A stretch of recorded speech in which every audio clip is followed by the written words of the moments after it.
Iceberg Slim, Portrait of a Pimp. Where is the pimp? What's a pimp? Yeah, I'm from Mexico, so I don't know what is a pimp. Can you describe a pimp for me? A pimp is a man who has a stable of women, puts them on the street to do sexual favors for men for money. That's what a pimp is. Can I have his phone number? Is it a well-paid job? Yeah. Depends on if you're a pimp or a prostitute. For the pimp, it's very well paid. Are pimps always male or females, or it can be both? You know what? They can be both, but they're primarily male. Oh, okay. So how you guys came with this story of making a film about a pimp? You know what? I've been managing Ice-T for the last 29 years, and he introduced me to the books early on when I first met him. And since then, he and I have discussed the books, at length. And there looked like there was going to be a Screen Actors Guild strike, and so we decided to do the movie. Of course, a week later, the strike ended, and he had to go back to work on Law and Order, and I was left to do the movie solo. So I directed it, I financed it, I brought Jeff along to produce it and make sure that I didn't dig myself a deep hole, and that's the story of making Iceberg Slim. Jeff, you have been in this festival before, right? Yes, ma'am. I was like, you look so familiar, Jeff. I remember you. So, how did you get, no, I know how you get involved, but like, why you say yes to this crazy guy?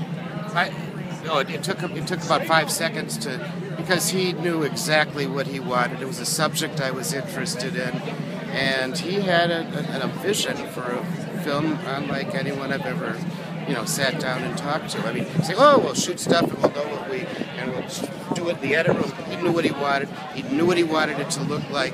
And when you see it, you'll see that it's a beautiful film. I mean, artistically beautiful. It flows. It has an elegance that you won't see in other documentaries. You just won't.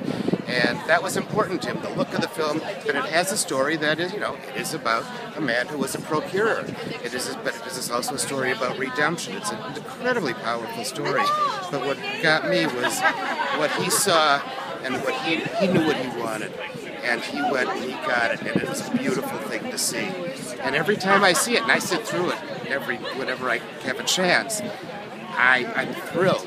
I look at it and I say, wow, that's something, that George knew in the beginning, and I am so thrilled that he brought me along for the ride. Look at you, George. Okay, my last thing, you guys. Yes. I want to hear your Spanish. ¿Qué vas a hacer este fin de semana? Voy a pasármela disfrutando del festival. ¿Y tú? I'm going to Orlando. No, I'll be in Cleveland. Muy bien. What about that's you? me for my Spanish. Muy bien, gracias, y tú? That was so great. Muchísimas gracias. Okay. Gracias, amigos. Adiós. Ciao, adios. Thank you.